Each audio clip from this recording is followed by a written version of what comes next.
Welcome to another episode of SF Sports Therapy. And for those of you guys who are just seeing this the first time, this is our second episode. Of course, we got to tell you what the SF is for. It's South Florida Sports Therapy. We're going to be talking about South Florida teams. Primarily the Dolphins, because we are in Dolphins season right now, in NFL season. So I would say 90% of the contents we're going to be creating for the next few episodes, including this one, will be Dolphins related. And as you know, the Miami Heat, gets into season, then we'll cover that as well. We do this podcast as just regular fans. We're not experts at anything. We just do this podcast just to bring out our frustrations, our likes and dislikes. That's what this podcast is for. It's for us regular fans to talk. My name is Johnny B, and right next to me is Sean J. We are a father and son combo. So let's get this going. What are we talking about today? So today, I think we should start with everything that we missed since the last episode as far as signings and cuts. Yeah. Here's just a couple of them. On the 3rd, we signed an offensive lineman, Sean Harlow, but at that time we had waived Ireland Brown. We signed a receiver, Mike Harley, and then we waived Chasen Hines, but then we signed Chasen Hines like 3 days later because Keon Smith went on IR. Yep. And then the most recent couple of things that happened were we activated Jalen Phillips. That was big news. That's huge news for us. That was the news we've been waiting for. And David, I can't pronounce his last name. You know how to pronounce that? I don't want to butcher his name. But we signed a linebacker. And Wyatt Ray. I don't want to say it. Anini? I don't know. We signed 2 linebackers, and then we placed 2 on IR. So I guess it's more of a depth thing, seeing what we could get out of these guys in the preseason. And then the most recent one, and it was, I don't know why it was a surprise to me, but we did cut Tart, Tyre Tart, the D tackle. Yeah. I'm hearing that it was like a... And I told you a few weeks ago that I wasn't too confident in the D tackles unit, and now you waive a guy like this or release a guy like this. I don't know. What I'm hearing is it's an example they want to show out of him. Yeah. Something along those lines. I guess he wasn't practicing hard like everybody else, putting all the efforts out there. And I don't think it was based on skills, or maybe he was just not showing what the coaches wanted them to show as far as his participation levels and his energy, I guess. And they wanted to prove a point. They're like, anybody can get it. Don't think you can come here and not work hard like everybody else. That's what I'm hearing, and it makes sense because. And with our defense, we don't need a lot of, how do I put this? Like like pure D tackles, because they move them all around. We have Peely. We have Peely. He played well last year. We have Calais Campbell. He's gonna start. Sealer. We have. I'm talking about depth, like. We have Benito Jones. Who's actually not bad. Yeah. So I don't really have a strong reaction. I'm hearing it's a lot of the same problems he had with the Titans, so I don't think that energy needs to be on the defense either way. Yeah, coming in, I didn't know what his reputation was. I didn't look deep into his reputation. I knew he was a good, D lineman, and I didn't know much about him, so I'm not gonna miss him.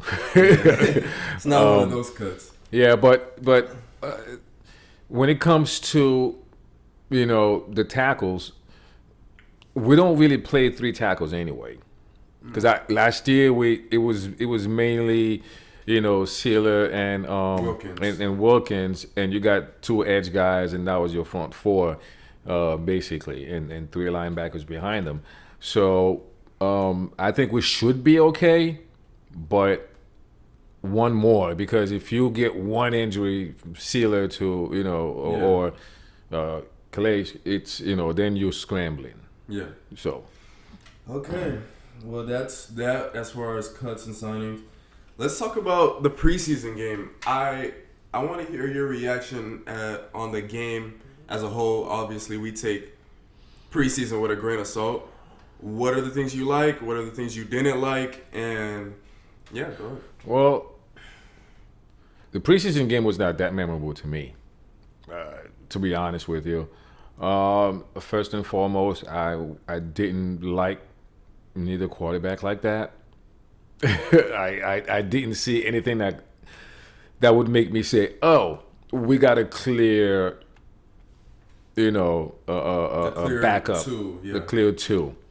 I would say Thompson played better, but it didn't wow me, given that he's been in the offense for that's his third year now. So there's a lot. That's why the whole Tannehill thing is getting steam, like it's getting some kind of fire underneath it, because nobody really liked our options at backup. I wouldn't mind Tannehill coming back anyway. Some rookies were impressive. I want to give credit to a YouTuber, but I can't remember his name. He was doing film breakdown on certain guys. Yeah. So I liked certain things I was seeing from some rookies and some guys that I wasn't paying attention to, but like, I think Ryder, like that safety. Was the YouTuber? What's his name again? Was it Ryder? Patrick McMorris. Patrick McMorris. I wasn't paying much attention to him, to be honest. And I'm watching the game, and then highlights after that. I'm like, okay, we may have something in him, So, but overall, it wasn't that impressive. But again, it's preseason. You don't want to put too much stock on that. So, yeah. I agree with you 100% as far as the quarterback play. I was kind of, because the things that we need to work on are obvious, as far as depth with the interior on both sides of the field. I think everyone knows those are the things that we're lacking on this team. But for me, going into this preseason game, I was kind of excited to see, like, is Skyler gonna start improving? Because third year in the offense, he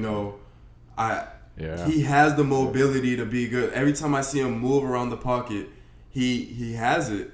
But again, I just feel like I was kind of let down a little bit, and it might just be the same quarterback play from him. And so I agree with you on that.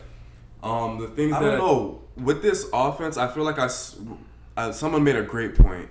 It's this. It was another YouTuber. We don't run a lot of empty, and that's something that I was seeing a little bit more in this offense. So something that I'm kind of excited for. I think Mike McDaniel is implementing a lot more things, not only for Tyreek and our playmakers, our known playmakers. I can see it because Tanner Connor had a pretty good game. I can see Jonnu Smith having a good season. Based off of the plays that we ran, I can see a little bit more inside runs and I think we're going to mix it up a lot more. So that's what I like. But I think I like the defense even more. I like the pressure that the DBs were bringing. That was my favorite part of the game. Yeah. That's my favorite thing about this team in this upcoming season. I think the DBs are coming this time around. It was a mix of zone. I'm hearing good things about Nick Needham in camp too. Yeah. Right. So and it's funny, Nick is always surprising us. Always. Like, just when you think he's an afterthought, here he is, making plays and playing good. You're right. The DBs, to me, because we already know what we have in the wide receiving core, right? We already know what we have, and we just upgraded it, with guys like John New and OBJ, and we need to talk about OBJ as well. Not practicing, is that gonna affect, his chemistry and him learning the plays? Will he start this season? That's when you're not practicing. I can understand if you come in, a week before the season start, but you've been here and not practicing is gonna be a problem. And that was supposed to be our number 3 guy, And you have guys like Craycraft, who's always putting in work. Barrios. So, but yeah, I think I'm more excited about the DBs this year than any other unit. Really? Any other unit. I mean, name one. We know what we have in running backs. I think it's a close. We know what we have in the wide receiving core. I think it's a close toss-up for linebackers and DBs. Because adding Brooks... I'm excited for... I'm saying in the passing game. I'm saying, like, in the passing game, like, I'm excited. You said linebackers. Yeah, like the linebackers, how they play in the second level. Like, them running around, and Brooks and Long is going to be a really good duo. Like, I'm hearing really good things about Brooks. Yeah, but I'm saying as far as the most exciting that's just unit. my opinion. That's linebacker for you? I said it's a toss-up between DBs and linebackers. If you had to choose. If I had to choose... I'm really excited about Brooks. So if you had to choose the linebackers. I think I have a high standard for the DBs because we have good DBs. Like, we have Holland, we have Poyer, we have... But that's what I'm saying. I just want to see how effective they're going to be. That's what's exciting. Like, because you can have above average linebackers and... with a very good DBs unit, you can still, limit, the game to not very much points, But if you have a strong linebacking unit and your DBs are trash, you can have more problems. Yeah. This is why I'm more excited about this new unit. It's not so new, but half of them are new, and I want to see I just think. It's easier for me to look back and think of Miami Dolphins like good DB groups versus linebacking group. I can't think of the last time we had like a linebacking group and that are not edge rushers. That I'm like, yo, this might be like a good duo. The last time was, I want to say, in the early 2000s.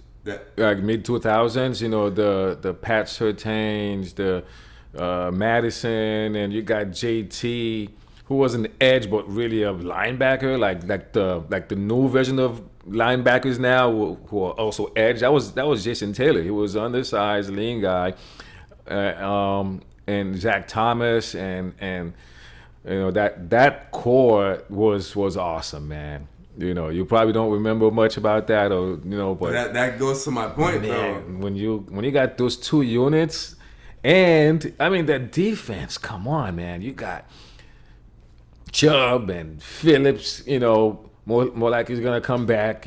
Chubb might miss a week or two, and you got Hall of Famer in Calais Campbell with Zach Sealer. Yeah. Who can be an Hall of Famer? Five good more years, dude. Why is this? Don't you think he's kind of underrated? He's underrated, but I just don't know too much of him prior to the Dolphins. Past 2 or 3 years, past 2 or 3 years, Silly has been like awesome. You said Hall of Famer. Yes, if he has 5-6 more years at a high level, why not? You see how far ahead that you have to go that you shouldn't be in that conversation. If you need 5 or 6 more years, you can say that about any NFL player. Of course, but you have to kind of see what they're doing now. You can't say that about any NFL player. Okay, if Sam Darnold plays 5 or 6, would you think? But in those 5 or 6 years, he has 3 Super Bowls, 3 MVPs. Yeah, but we know that's not possible. We know that's not going to be him. I don't think we know that it's possible. We know it's not possible. For Sealer to... Yes, based on his recent plays. I think that's drastic. I think he could be a really good Okay, NFL player. okay, all right, hold on. Do you think that Wilkins could be a Hall of Famer? Yes, but he's done far more than him.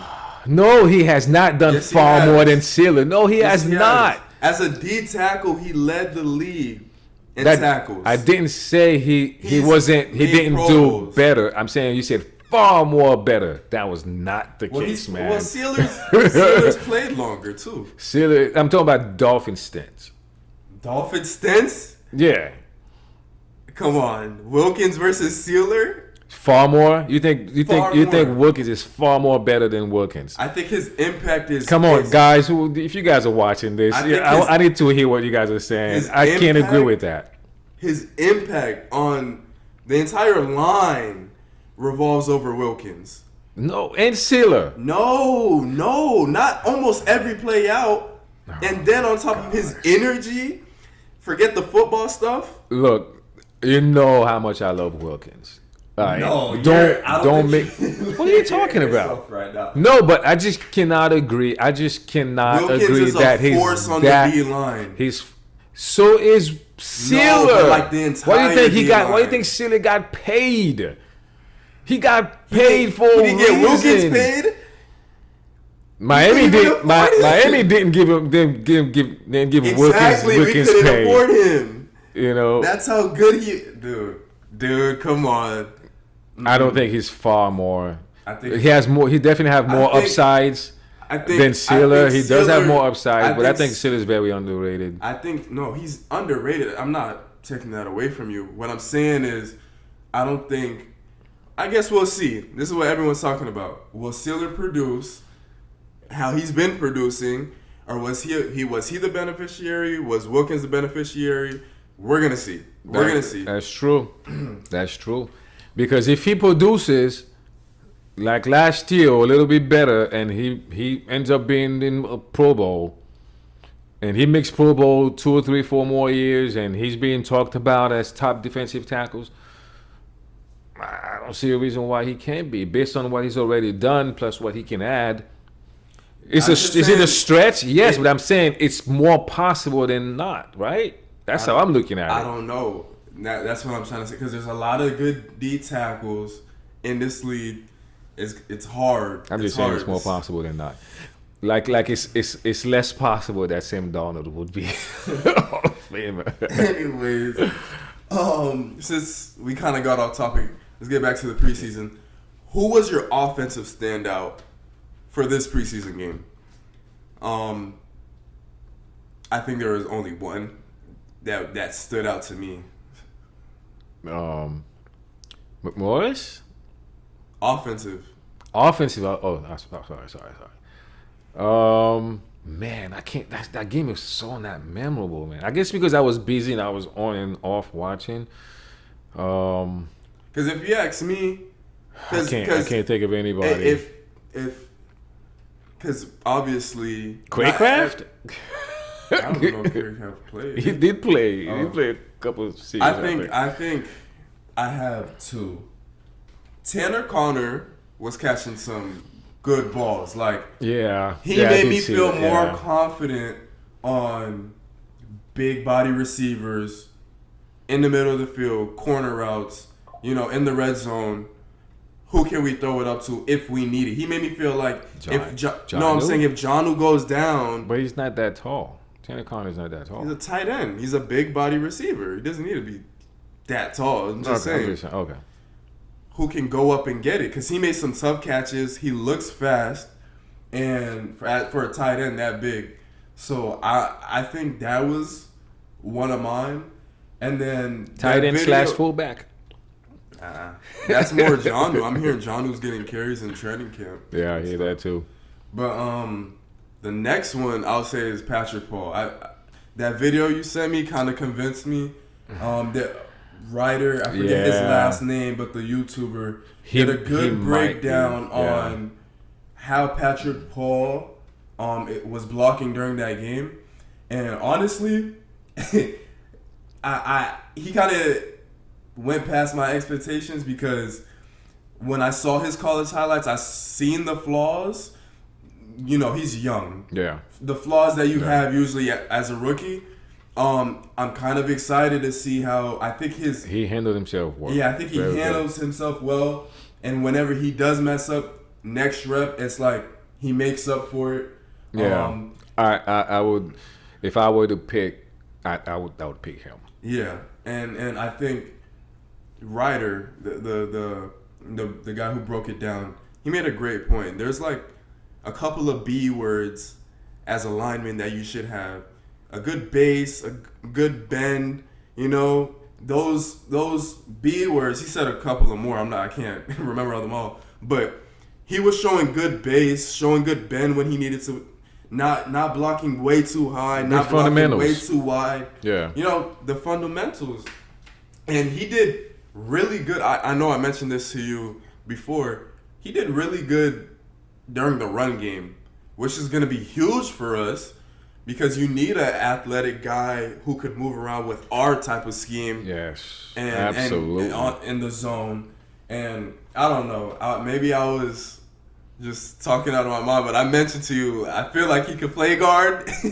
I know we're not going to do it. But he only plays left tackle. But he doesn't have no history of playing guard. Yeah, so that's what sucks. But I think in the run game, he's going to be very useful if we ever need him, if Teron Armstead goes down, and for the future, obviously, when he gets that starting role. Oh, you said when. I was about to say Isaiah Wynn too. Yeah. Now I'm more at ease when it comes to the left tackle. Yeah. I'm more at ease because before last year Isaiah Wynn. No, Lamb.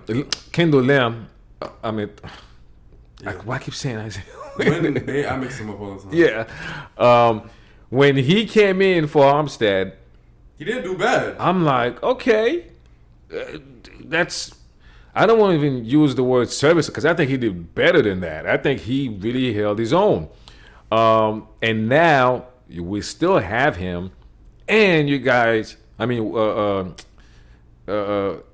you got Paul being added to that side, so we're now very deep when it comes to the left tackle. Yeah. We'll still have issues at guard. Yeah. Now I think that the whole interior guard and center left, especially right guard, because now that Hunt is Eichenberg has to play center now. Yeah. We don't know how long. What's his name? Brewer is gonna be out.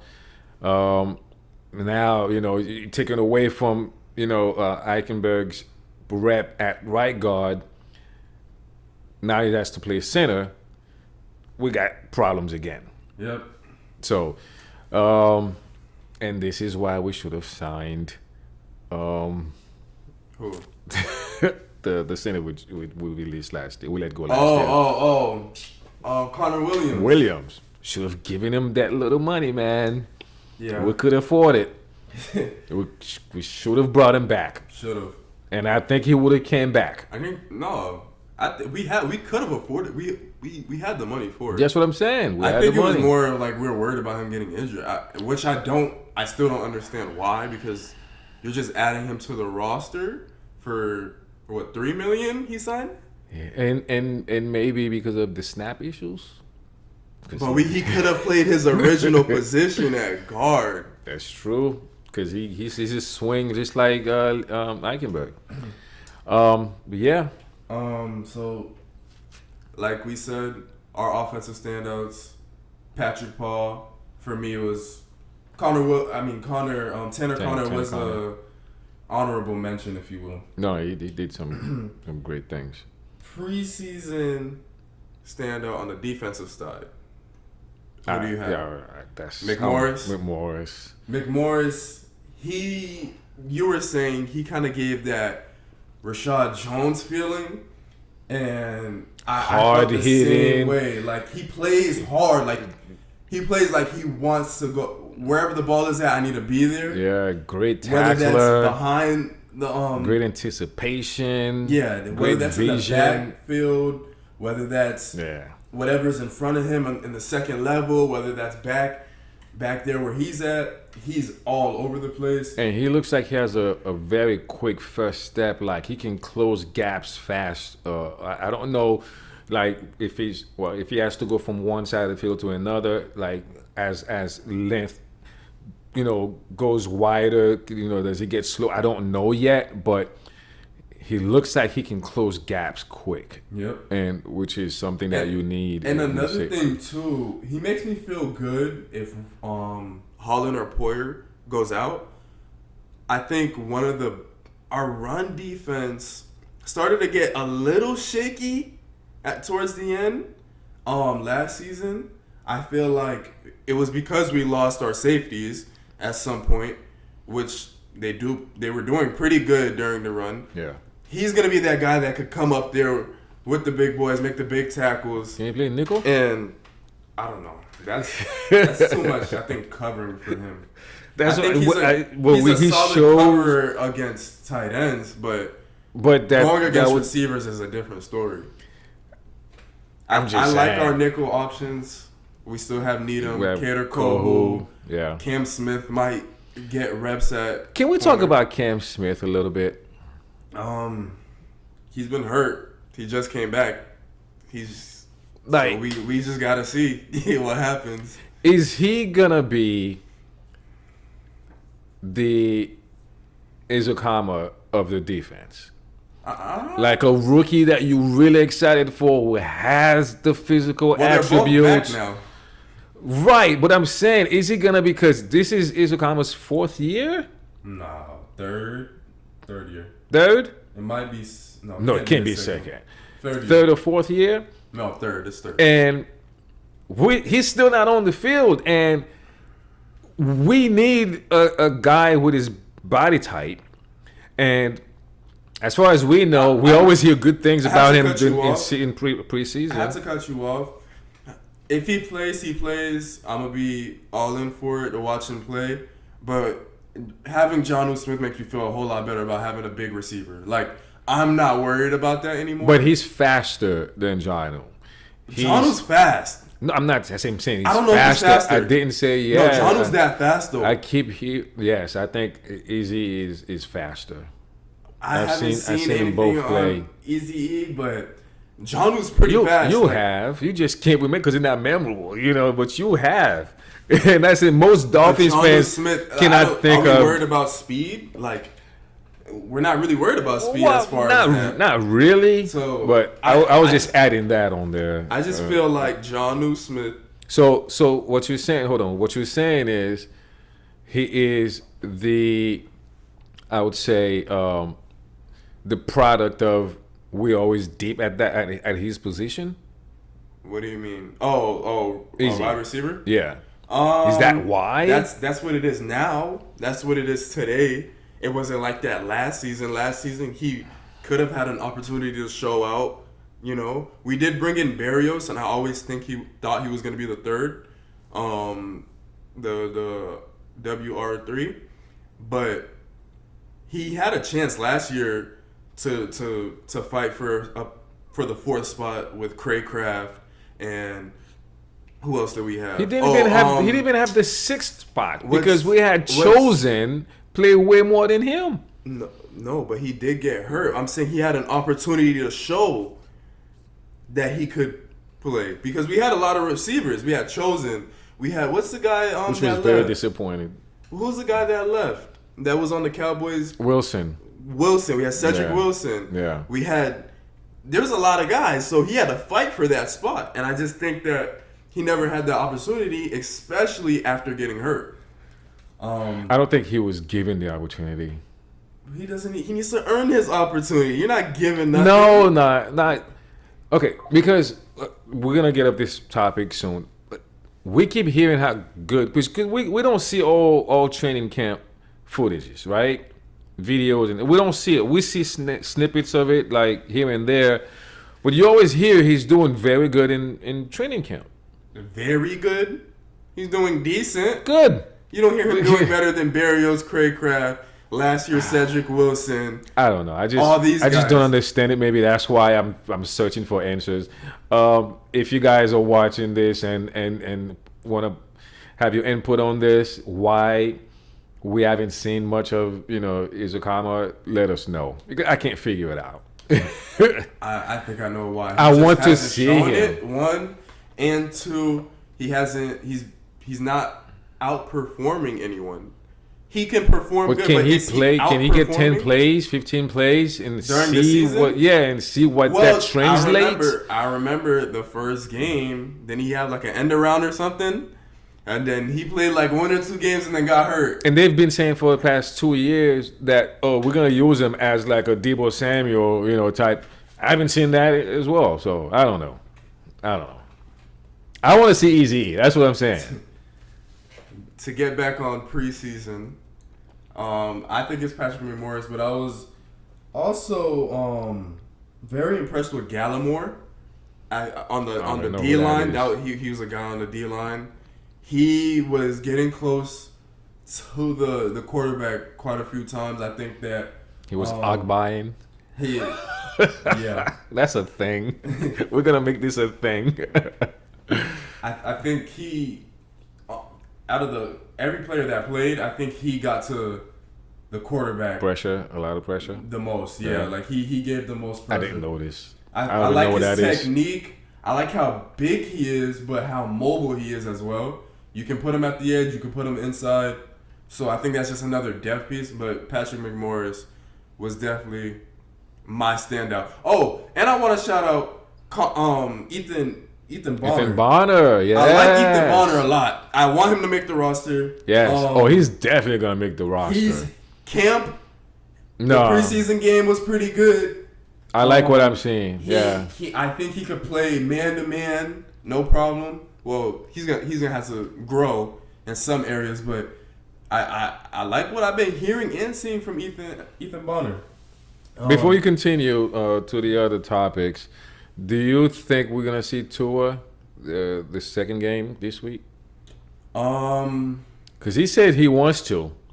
I think we'll probably see a series. The reason why I say that, he's been practicing a lot more. Like what I've been hearing, I don't know if it was a result of Skyler and Mike White playing in the preseason game, but the next practice, Tua played way more than them.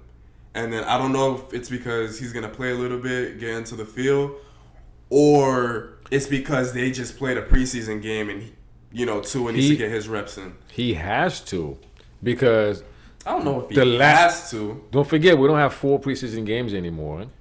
So the next one is the last one. I would say yes. I would say a couple series and then get him out. Yeah. I think one is fine. I think a couple series. Of course, I'm a fan and I want to see more. I want him to play a whole game, but a couple series. I think this one's away, right? This one's away, and then because we know he's not gonna play next week. Yeah. There's no way he's playing next week, so he has to play this week. This week is Commanders. Next week Tampa Bay, I believe. No, this week is Tampa. Next week is Commanders. No, yeah. Yeah, because we haven't. We're practicing with Tampa right now. No? Commanders. What? Yeah. Oh, we're practicing with Tampa? I don't know. We're practicing with Tampa. I thought the game... Okay, anyway. I want 2 series. So if somebody can tell I don't even care if he plays. I'm going to be honest. I do. If he does play, 1 series is fine by me. I think... Cause 1 series could be three snaps. You know who I want to... You know that, right? Huh? 1 series could be like 3 snaps. I want more. I think another thing that I want to... Like, OBJ needs to get off the post. Let's talk about it. I know if he's unable to perform, don't force it. But, like, I don't know how I feel about it. Like, unless he goes on PUP... and missed the first 4 games, and during those first 4 weeks, then he can do his reps. But I'm hearing that it wasn't that big to begin with. That's why it's so weird to me. It wasn't supposed to be like a long-term injury. It was more a cautionary injury. You know what I mean? You don't want to do too much with him because he's such he's up there in age now. and you want him to be healthy, but I didn't think it was enough for him to not even practice like 7-on-7, 11-on-11. He's only doing, from what I'm hearing, he's only doing some catches and throws. Like, no, he's not performing. He's on the pup. No, I'm saying I did hear he's doing some with Tua, some catches with Tua, but that's stationary stuff last night. Nothing like 11-11 or yeah. So yeah, we when we do our our own depth chart before it comes out, yeah, like we the usually final do one, it the final week before the final cuts are made. Yeah, we're gonna do a final cut, and and so you guys be on the lookout for that. Maybe in 10 days. Because I think the final cuts is in. Isn't it usually the 27th? I think it's 27th if I'm not mistaken. So that's what. Oh, they put out a date. Yeah. Oh. So I think it's in 2 weeks. It's in 2 weeks. So maybe our fourth pod. Yeah, that would be not the next episode, but the one after, most likely. Most likely. Okay, this is enough of the preseason stuff. This is more for the regular season. Who do you think is going to be our MVP? No, let me rephrase this. Who do you think is going to be the difference maker outside of Tyreek this year? And Tua, I should say. The difference maker. Difference maker, meaning not only are you playing well, but like you're making a difference in the games. Like, I don't think it's a matter of who. I think it's which team. I think the defensive team will be. No, but I'm asking about the offense. You're asking about the offense. I'm asking about. It's the second time you asked about the offense, and I go on defense. Yeah. I would like to think that it's Jonnu Smith, because we didn't have a reliable tight end last year. We didn't have a physical end zone threat last year, and if he can deliver, when you have Jalen Waddle and Tyreek Hill on the outside, and they get maybe two safeties on top, and the middle of the field is pretty much wide open, behind. You have a guy like, Jonnu Smith, who's not a slow guy, who's, big and physical. He can run routes. And if he's consistently getting those, chunk 10 to 12, 20, 10 to 15 yards, now they have to worry about him. And now, you get more free, Hill and Waddle. And now he's a end zone threat. We didn't have that last year. Yeah. I think it should, because we know that we're going to get the best of Mostert and the best of Achane. And Waddle. And so, yeah, I think that's the guy for me. I think I agree. I think one point that you missed is like where he's going to help us the most, third down. And more specifically, third and short. Like, third and short, we can hand it off to him. But that's you assuming that Mike McDaniel's gonna change. No, even if he what I'm saying is, even if he doesn't, rather than having to throw on Tyreek on a short stick route, you have a bigger guy who's probably gonna go against a smaller safety, or maybe a linebacker who can't cover, and Jonnu Smith is a bigger target to get the ball to on third down, which we had a problem all season. I don't know if I agree with that, because we could have done that with Tanner last year. No, you can't say that. But I'm just saying, but we could have done that. Is a proven guy who can catch the ball. We were talking about two or 3 yards. What? To get like third and short. How many third and shorts we couldn't get? I'm saying we could have done that with our other tight ends. That's what I'm saying. We didn't because that's who McDaniel is. He does. What do you mean? If we're throwing the ball and our tight ends are not getting open, you want to throw it to them? I'm just saying the calls weren't made for them, for the ones we had. I don't think they weren't made for them. I don't think the calls was it a lack of confidence in them, or that's just who Mike McDaniel is. Even if that's the case, if it was a lack of confidence, if the play calls weren't meant for them, Jonnu Smith changes all of that. I don't think it's an assumption that Mike McDaniel is gonna. I think it's based on that. Huh? I think it's based on that because he's been. I think he's heard all the criticisms about the lack of running the ball or making better decisions when it comes to 3 and 1, 3rd and 1 and 3rd and 2, or 4th and 1 and 4th and 2. I think he hears that, and it's a matter of, okay, is he being stubborn with it or not? Would he be stubborn with it or not? I just think even if he isn't stubborn, it's gonna create opportunities for 3rd down, whether it's 3rd and 10, 3rd and short, whatever. I think he's gonna be a huge 3rd down. No, I agree with you that now we have that extra weapon. My only thing is, it's only assuming that Mike McDaniel will do it. I don't think that was the only problem. I think it was a personnel problem too. I don't think we had a tight end like that. I don't think we had a target like that. Let me not say that. We didn't have a target on 3rd and 7. So he didn't trust like a Julian Hill or Tanner or. And I don't think it was just. I don't think it's only Mike McDaniel is what I'm saying too. Like if Tua's going through his progressions and his tight end's on a flat, and he knows his tight end's not going to be able to make it because it's Julian Hill, no offense. It's different when you have a guy like Jonnu Smith who can get those yards. I have a question for you. Why didn't they do it with Mostert and Achane?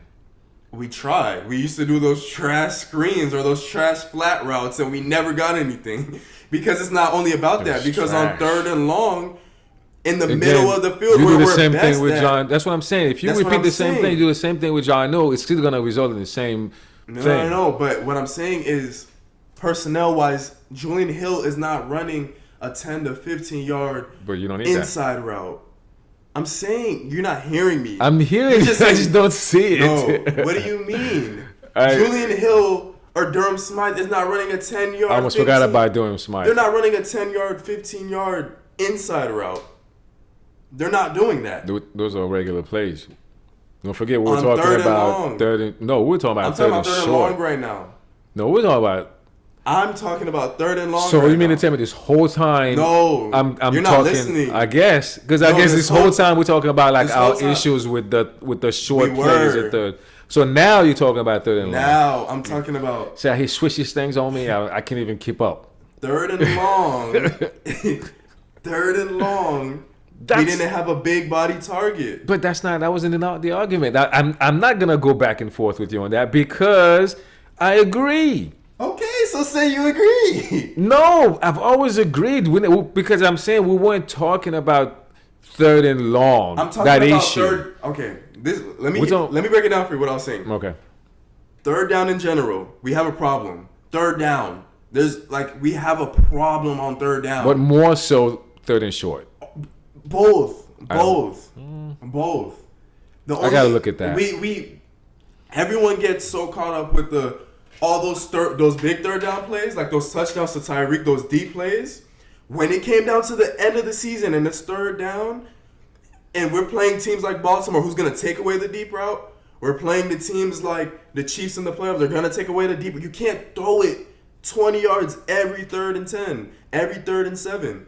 We needed a guy who's a big guy in the middle of the field. Yeah. You remember that interception in the playoff game to Jalen Waddle in the middle of the field, 3rd down, tip ball? Yep.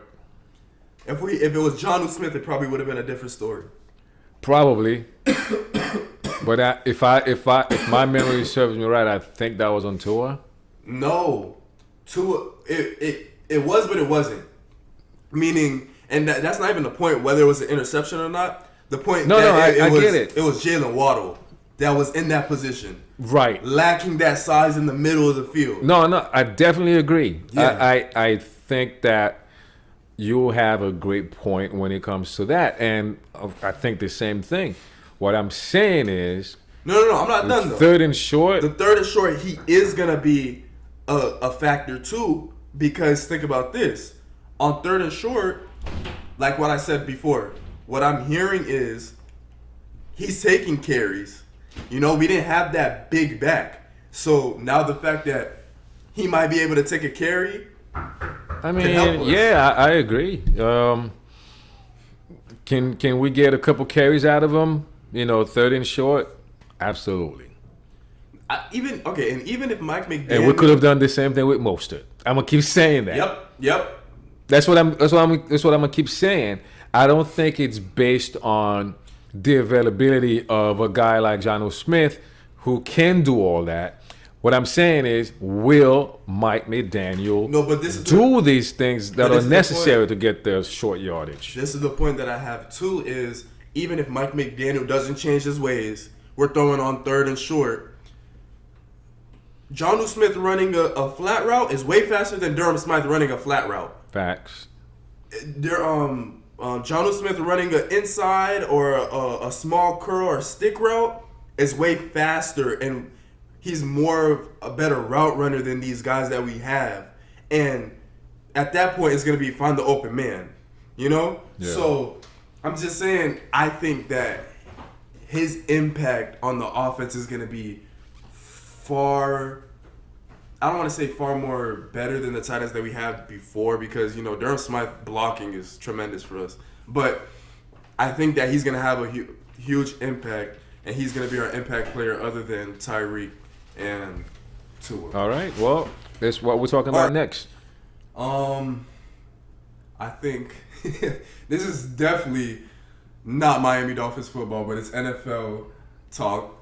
How do you feel about the whole Brandon Aiyuk, CeeDee Lamb receiver nonsense going on? Like, do you feel like it's unfair for these guys to just instantly get a contract, or do you think these teams have some right to do that?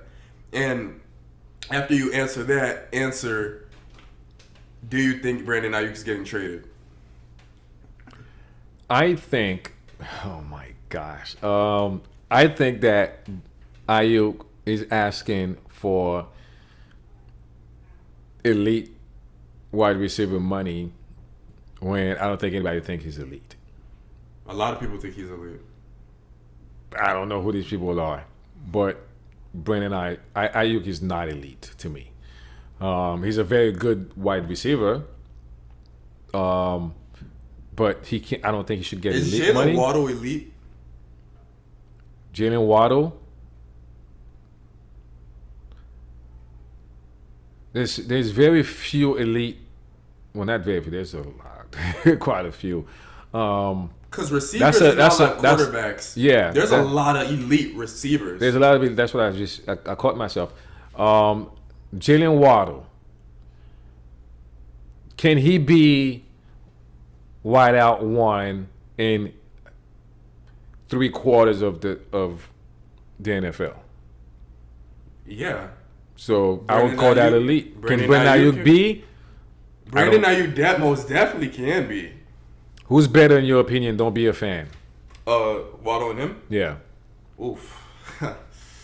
Let's go. I'm the type to go stat for stat. So route running, Brandon Aiyuk is he's a great route runner on all levels. You've seen Waddle run routes, right? I've seen Waddle run routes. No, I'm saying, but I'm not gonna it's not an easy one. Because don't forget, and Waddle is not as twitching fast as like Tyreek Hill when like the first few yards. So him running routes has to be, elite for him to get those wide open, situations. I think Brandon Aiyuk may be a more cleaner and tighter route runner, but Jalen Waddle has a way better release. Because his release gets him open. Like, that's what Waddle, I don't want to say known for outside of his speed, but like that's probably his next best feature about him, that release that that gets him open. So who's better? Aiyuk has better hands. in my opinion, because Waddle. I mean, we seen footage on Waddle in training camp. He's catching the ball now. But Waddle was catching with his chest first couple of years, and we hated it. We didn't like that. And, but we watch him a lot more than Aiyuk. That's the point. So that's why I don't know if I can Waddle. make that. I think it's close. It's close, and I feel like the fact that it's close. I would say neither one of them I would call elite. I would say very good, great, like, because it's not easy to produce back to back 1,000+ yards. I don't think it's a question receiving. Whether he's elite or not, because he's not making 35 mil like Justin Jefferson or who is making 30 something. There's not many of them. Yeah, Justin Jefferson and Tyreek Hill. He's not making that type of money. So let's get that out the question. I think the question is he a bona fide wide receiver one? I think it's yes, easily.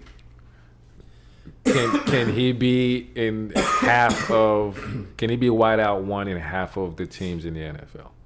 Yes, for sure. Okay, I like Aiyuk. I get him a lot. But okay. What was the question originally, though? Like, whose side are you on? Are you with the 49ers side? Do you think he deserves the contract that he's looking for? Because I heard that he denied a 30-something mil contract from the Patriots because of a quarterback. Then he's out of his mind.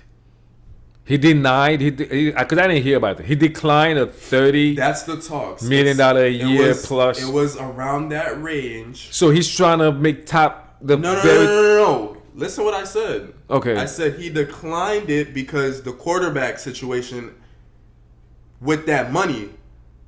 So it's confusing. Why are you declining the money if you want more money, but you're worried about the quarterback play? When you have a quarterback where you're at. Are you talking about quarterback play or quarterback money? Because you said money. Oh, quarterback play. I'm sorry. The same quarterback who's allowing him to be who he is. That's same quarterback that's been thrown to him. But they're not offering him the money, I guess. And that's the problem that he's having. They're not offering who the money? Brandon Aiyuk. You just said it. I'm kind of confused. You just said he declined some money. So when they made an offer. The Patriots offered him around 30 mil. Oh, I thought you were talking about the 49ers. I said Patriots. I didn't hear that. The Patriots offered him around 30 million. Okay. He declined because they don't have a quarterback. So he wants to play for a competitor. He wants to get the money and play for a competitor. But Niners are not offering him that much. They're not offering that much. But they are in competition. And they offered him a decent deal. It was like 26. What was that? 26 mil. So I didn't know none of this, right? Because I wasn't paying attention to it. But that's still a top tier money for wide receivers. I guess because like I said, I use Waddle as an example because Ross St. Brown, Waddle, they got around the 29, 28, 29. They have the 28, 29 range, and they're only offering him 26. And it's like, how do you feel? And now I don't know. I don't think you do either. Know much about what the 49ers cap is. I mean, they're paying so many people. Then they got to think about Purdy down the line, and it's a whole lot of people you got to pay on that Purdy roster. soon next year, pretty much. Purdy's up next year. Exactly. So I don't. First of all, I can understand. I can respect the Patriot thing because he shows that it's not just about the money for him. He wants to win, right? Which is, you can respect that. You can call it whatever you want, but a guy that's looking at that, what the roster look like? Do I? But does that mean he's also selfish? Yeah. You know what I mean? Because you are playing for a legit contender in 49ers. But does it become selfish? And I feel like but you have to be selfish as a player. You have to be selfish. A lot of 49ers fans, if I'm not mistaken, let me know. They feel as if he should just accept it because there's so many guys to pay. When that kind of doesn't matter, because when you're leading your team in receiving for a couple of years and catches and touchdowns, and you're the number one receiver, and they haven't had that production from someone for a while, what do you say? Like, it's almost this new era of players. They're gonna fight for their money. But it does matter because if you're making it an issue that you want a good roster, right? You have to understand. You have to come to some kind of middle ground where you get enough to be in a conversation as one of the well-paid player at your position, but at the same time you still have a legit roster. Because if you're gonna cause cap pain and now they're unable to re-sign some of the key players that made you successful in the past 2 or 3 years,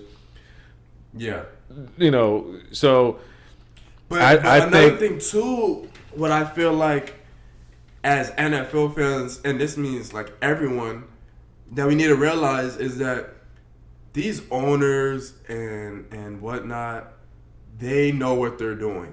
They can finesse the cap however they want.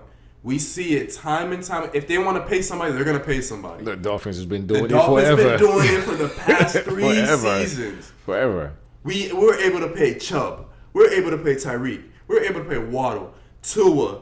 The list is gonna keep going on. Trust me. We have Holland to pay. We're gonna figure out a way to pay Holland. We have Phillips to pay. We paid Teron Armstead.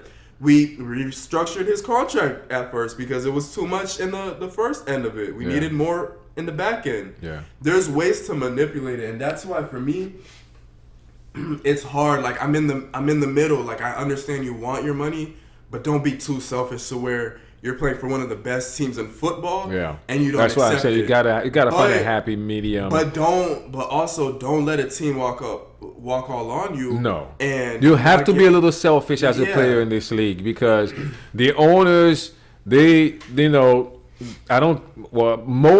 of the owners don't really care. It's a business for them.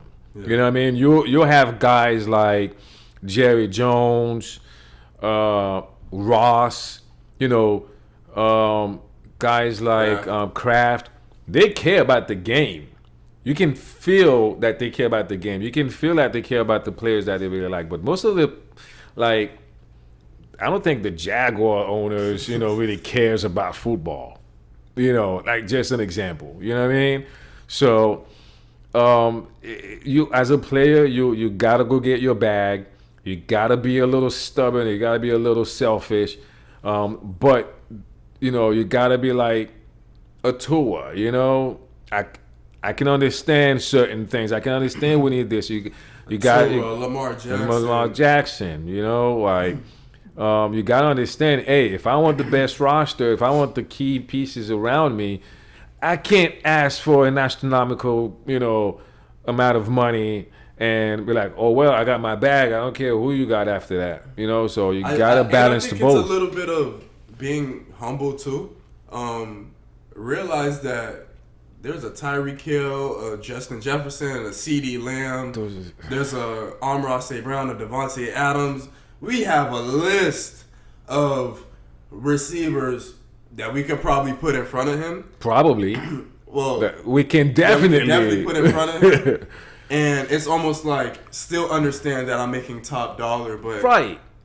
And some of these guys thinks that they are the best. The only one that's boggling my mind, because this one I understand both sides. The CeeDee Lamb one, he should have been got paid. He should be making Tyreek Hill and Justin Jefferson money. There's no question about it. I don't know what's going on there. Is it a character thing? Maybe he's paying for it. I don't know. So. That's what I'm just speculating about. I don't know. Why does he have to go through all that where he's sitting out, you know what I mean, and waiting that long and watching everybody getting paid, and he's not? Yep. When there's no argument. It's not arguably that he's an elite running wide receiver. There's no argument. He is elite. And not only that, I also think, and no, like, this is gonna sound crazy, but it's the truth. Compared to some of these other teams, Dallas isn't that stacked. Yeah, Michael Parsons, Dak Prescott, CeeDee Lamb, and we're talking about top names. Yeah. That players need to get paid. Yeah. These guys, some of these guys, some of these roster guys that they have, they're gonna get paid.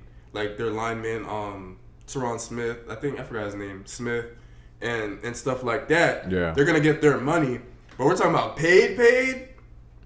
Like they don't have. Actually, the Cowboys have a couple linemen that are probably gonna get paid, but that's besides the point because you have teams like the 49ers who are spreading the love around, have the Dolphins who are spreading the love around. You have the Ravens, so. I just think no, I don't get that it. one I don't understand whatsoever. I don't get it. And typically that's not the Cowboys. Yeah. Typically that's not the Cowboys. They usually pay. So but it is what it is. I think that Brandon Aiyuk. The talk is that the Steelers are the front runner to get him. We'll see. That would be interesting. That we'll see. That would be interesting. It sounds like they have those talks going on and. It may happen, but all we can do is just wait and find out. But I think I see both sides of him specifically. All right, guys. We are at the end of the pod. If you're still with us, you're still watching, thank you for helping this thing grow. And you can be more of help and, click that subscribe button, click that like button and share the podcast to your friends and family and just online. It takes 10 seconds of your time. That's all we asking because without you doing that, we don't get anywhere, and we're trying to make this thing, as big as we can get it and go as long as we can, and bring that Dolphins community together, and also the rest of the NFL can join us. So family. Just go ahead and help us out with that. That being said, Sean J, Johnny B, we are SF Sports Therapy, and until next time, we out.